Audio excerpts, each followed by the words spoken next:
French fry সকলেরই খুব পছন্দের। কী পদ্ধতিতে বাড়িতে নিজেরাই দোকানের মতো বানিয়ে নিতে পারবেন সেটা সিক্রেট টিপস সহ শেয়ার করব। ফ্রেঞ্চ ফ্রাই বানানোর জন্য আমি নিয়েছি 500 গ্রাম আলু। আলুগুলোকে আমি এখন ছিলে নেব। আলুগুলোকে আমি চারদিক থেকে এইভাবে ট্রিম করে নেব যাতে শেপগুলো পারফেক্ট হয়। আলুটাকে মোটা মোটা করে স্লাইস করব। আলুগুলোকে মোটা মোটা করে স্লাইস করলে ফ্রাই করার পর চুপসে যাবে না। দেখুন স্লাইসগুলো ঠিক এইভাবে করতে হবে। আলুগুলোকে একই মাপের কেটে নেব, তাহলে সবগুলো আলু সমান ফ্রাই হবে।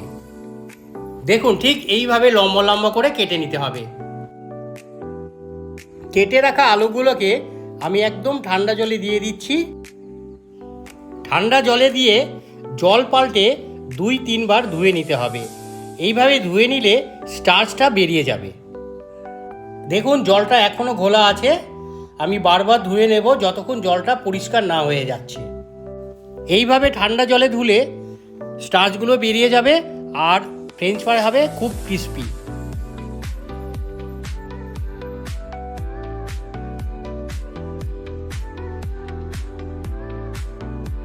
দেখুন জলটা একদম পরিষ্কার হয়ে গেছে।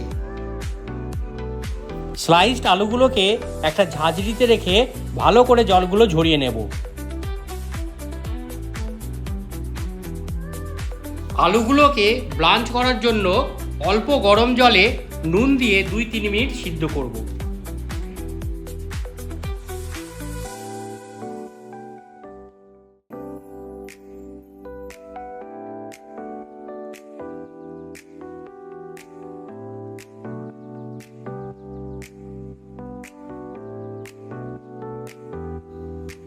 আলুগুলো পারফেক্ট সিদ্ধ হয়ে গেছে আর দেখুন ধারগুলো একদম পারফেক্ট আছে।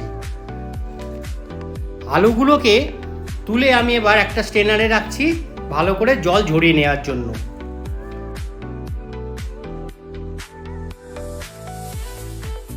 আলুগুলোকে একটা ট্রেতে রেখে রুম টেম্পারেচারে 2-3 মিনিট ধরে ঠান্ডা করে নেব।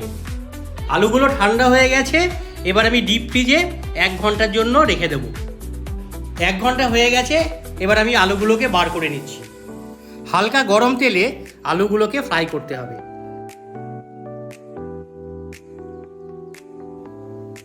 এই যে বাবেলসগুলো দেখছেন, এগুলো আলুর ভেতর থেকে ময়েশ্চার বেরিয়ে আসছে।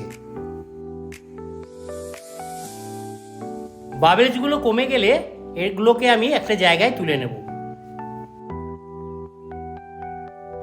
সবগুলোকে আমি একটা পাত্রে তুলে নিচ্ছি।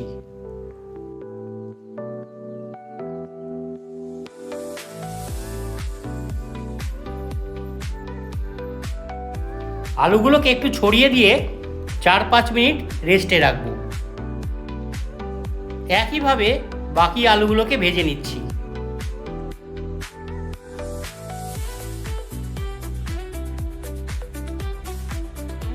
এগুলোকেও আমি তুলে নিচ্ছি।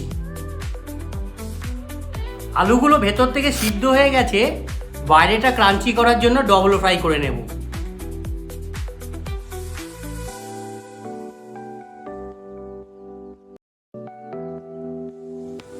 এটাকে অনবরত নাড়তে হবে যতক্ষণ না এতে একটা হালকা গোল্ডেন কালার আসছে। আলুগুলো ক্রাঞ্চি হয়ে গেছে এবং দেখুন কি সুন্দর কালার এসছে। আমি এগুলোকে তুলে নিচ্ছি।